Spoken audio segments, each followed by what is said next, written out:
Assalamualaikum warahmatullahi wabarakatuh. Perkenalkan, nama saya Yul Eveninola. Saya dari Fakultas Tarbiyah dan Ilmu Keguruan, Prodi Bahasa Inggris kelas B. Akan mempresentasikan tentang jurnal konstruksi sintaksis. Berikut pembahasannya.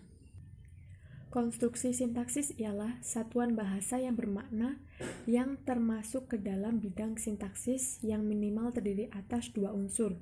Satuan bahasa yang bermakna yang termasuk ke dalam bidang sintaksis meliputi wacana, kalimat, klausa, dan frase. Oleh karena itu,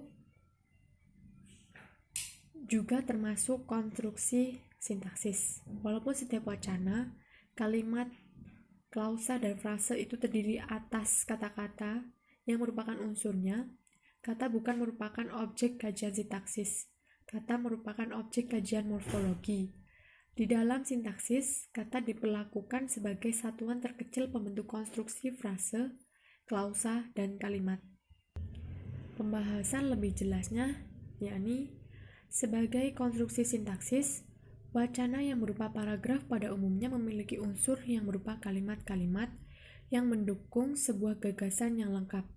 Wacana yang berupa teks lengkap atau utuh pada umumnya memiliki unsur yang berupa paragraf-paragraf yang mendukung sebuah gagasan yang lengkap.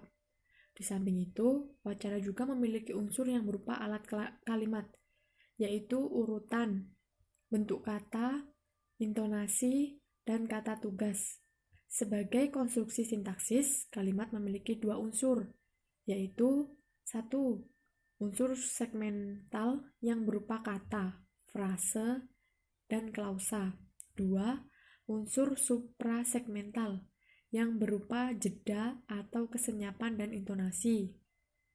Sebagai konstruksi sintaksis, klausa memiliki unsur yang disebut 1. Fungsi, 2. Kategori, 3. Peran.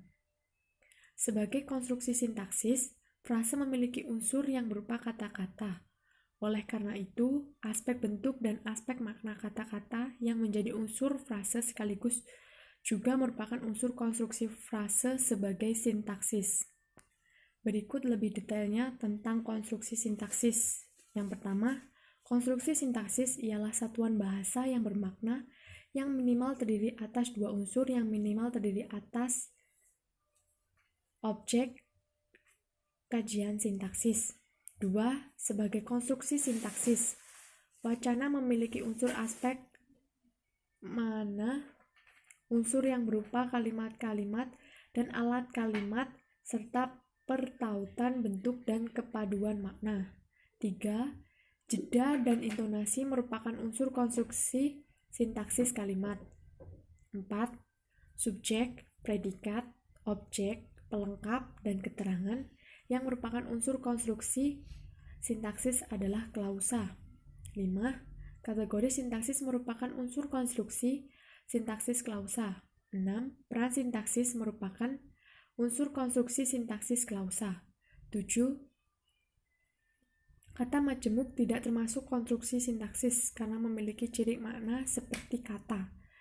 Yang 8. Yang termasuk unsur segmental ialah jeda dan intonasi. 9. Yang termasuk unsur segmental ialah kata dan frase. 10. Konstruksi berikut ini yang termasuk klausa adalah ia sakit. Berikutnya pembahasan tentang hubungan sintaksis dengan morfologi, yaitu sebagai berikut. Morfologi adalah cabang linguistik yang mempelajari tentang seluk-beluk kata, sedangkan sintaksis membahas tentang frasa, klausa, dan kalimat. Secara lebih jelas, istilah untuk menyebut gabungan antara morfologi dan sintaksis disebut grammar. Morfologi membahas tentang bentuk dan struktur kata yang sekaligus merupakan unsur terkecil dalam sintaksis. Kita tahu bahwa unsur terkecil dalam pembentukan frasa, klausa, dan kalimat adalah kata. Berikut penjelasan tentang hubungan sintaksis dengan pragmatik. Kajian linguistik struktural atau disebut linguistik saja lebih menekankan segi struktur dan bentuk bahasa ketimbang makna. Linguistik struktural khususnya sintaksis bergerak di wilayah bahasa, sedangkan pragmatik bergerak di wilayah tutur. Satuan kajian linguistik dan juga semantik adalah kalimat atau sentence, sedangkan satuan kajian pragmatik ialah ujaran atau utterance. Bisa jadi, pragmatik dan sintaksis atau linguistik mempunyai kesamaan objek kajian, yaitu kalimat, tetapi sudut pandangnya berbeda. Demikian tadi pembahasan tentang jurnal konstruksi sintaksis. Apabila ada kesalahan kata yang saya ucap, saya mohon maaf. Saya akhiri, wabillahi taufiq wal hidayah. Wassalamualaikum warahmatullahi wabarakatuh.